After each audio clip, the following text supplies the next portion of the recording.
Have any of you ever picked up and moved across the country? Better yet, have you done this while working a job, managing children, and trying to pack everything in stolen moments up until the last week? Yes? Then you know what my last 10 days have been like. First, the packing, sorting, and purging. It's amazing how priorities change when every ounce costs money. That box of high school and college papers, gone. Clothes that went out of style years ago, so long. And those sci-fi novels I read back in the day, goodbye. All manner of things that seemed special when I put them away, stored them in boxes for years. And now, they've become stuff. Ordinary things haven't touched in decades. The day before the movers came, my eldest daughter and I packed for 17 hours straight. Once they loaded the truck, then it was packing my car, playing Tetris with boxes and suitcases and a cat carrier and a cat. And then a 2-day drive across 7 states, broken up with an overnight in a hotel. I needed the rest, and the cat needed a break. We let her out in the room to get some exercise, and she promptly vanished. Because of course. And you'll never guess where she was hiding. Not the closet, not the bathroom, no. Somehow, she got up inside one of the bed frames. Good thing we took the beds completely apart. And then, of course, we had to put them back together. It all put me in mind of an old song by Stephen Sondheim about going through a lot. Good times and bum times, I've seen them all. And my dear, I'm still here. After a few minutes rest, my daughter Elizabeth and I have been busy setting up the parsonage, and as of this Tuesday, unpacking boxes. So many boxes, Jamie knows. We feel blessed by such a lovely home, and we look forward to making it our own. It's a new life and a new start. It's a new song to sing. As a rabbi who spent a career as a cantor, singing is very important to me. A song is something special. We sing when joyful. We sing at a simcha. Sometimes we sing in the shower. A song doesn't appear in the Torah every week, but in this week, in parashat Chukat, we encounter one of the most enigmatic songs in the Torah. It's called the Song of the Well, Shir Habe'er. In Numbers 21, 16 to 18, we read it as part of their retelling of the encampments on the Israelites' journey. And from there to the well. This is the well where Adonai said to Moses, "Assemble the people that I may give them water." Then Israel sang this song, "Spring up, O well, sing to it, the well which the chieftains dug, which the nobles of the people started, with maces, with their own staffs." This song is a fragment from ancient songs in the Torah, most of which were lost over the millennia. There were songs to vines and vineyards and wells and springs. Some believe these songs were created as the workers dug and labored, keeping them in a rhythm as they toiled. Scholars are divided on the origin of the song. Some say it reaches back to a tradition in the Negev of wells being dug by workers, but then lightly covered to enable the chieftains to use his staff to open it, thus claiming it for the tribe. Others believe it was sung by the tribal women to coax the waters up from the ground with the power of their voices. This tradition may be the source of the midrash of Miriam's well, which is said to have followed the Israelites on their journey. There is a deep connection between the life-giving waters and the generative power of women. Here's the thing. Water in the Torah is not water, H2O. No. Water is blessing. As nothing in the desert can live long without water, nothing in this world can exist without blessing. Each of our patriarchs had a profound connection with wells and water. Abraham dug many wells around the land of Canaan. The local Philistines came and filled the wells, which were then reopened by his son Isaac. Then Isaac and his servants dug additional wells, eventually settling in one near Rehovot. Jacob met Rachel at the well after he single-handedly rolled the stone away, covering the local well so she could get some water. The fillers of the wells, the Philistines, were not actually the worst people in Canaan. They did not practice the vile immorality of the Canaanites and the Egyptians. They were just Stam people. Stam has no translation in English.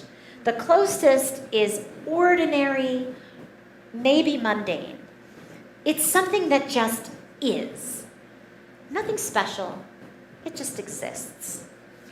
The Kotzker Rebbe teaches that when the Philistines closed up the wells, they made them stop. Just plain and boring, ordinary, soon forgotten. It's so easy for things to become stam, isn't it? Just stuff hidden away, taking up space. It's easy to cover up the wells. I had the privilege of staying in a beautiful apartment last week while we waited for the movers to arrive. It had a stunning view overlooking the river gorge. Every morning, I'd sit with a cup of coffee and just look at the light hitting the mountains. You know it, right? Just noticing the change of colors, the clouds, the sky, and I could see it. I will never be tired of this view. But even living in such a gorgeous area, one becomes accustomed to it.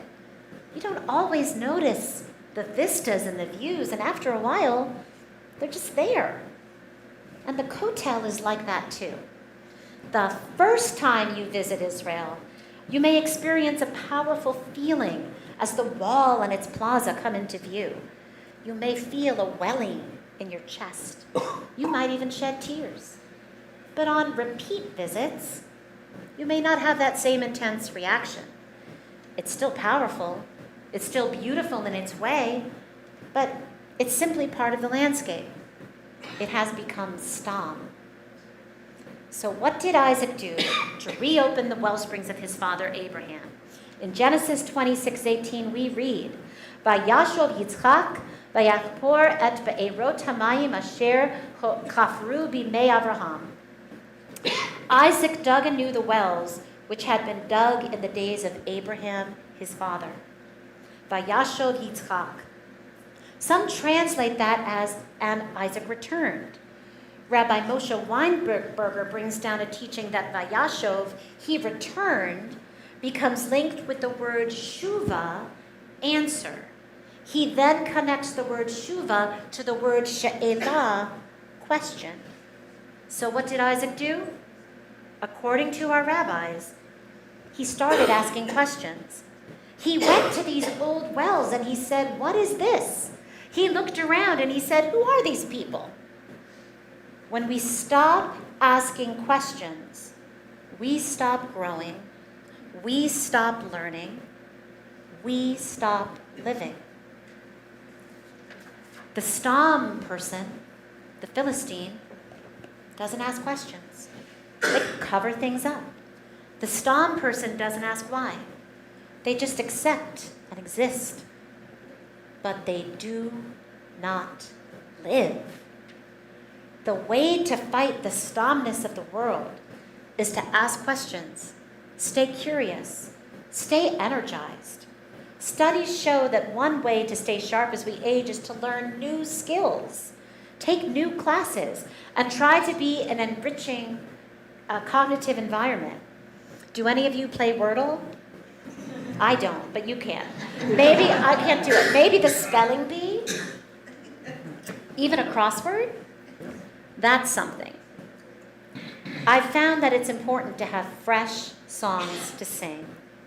The psalmist encourages us to sing new songs to the Lord for a reason. Old songs lack holiness. There is no wellspring of freshness. Water is blessing. In the ghettos, one of the first things the Nazis did was close up the mikvaot. They understood the spiritual and cultural power of the mikvah in the Jewish community. For religious Jews, this was a severe trial. There are stories of women risking their lives to go to rivers or nearby towns to purify themselves. In one of the ghettos, while the mikvah was closed and sealed shut, one of the men in town found a way to reach it through the basement of a connected building. He ran to the Rebbe to let him know that there was a chance of getting in the mikvah that night. It was right before Yom Kippur, a traditional time for immersion. The Rebbe made his way carefully through the darkened streets to the basement, where to his astonishment, he found hundreds of men and women chipping away at a small hole by candlelight with whatever they had, even scraping with bent spoons and dull knives.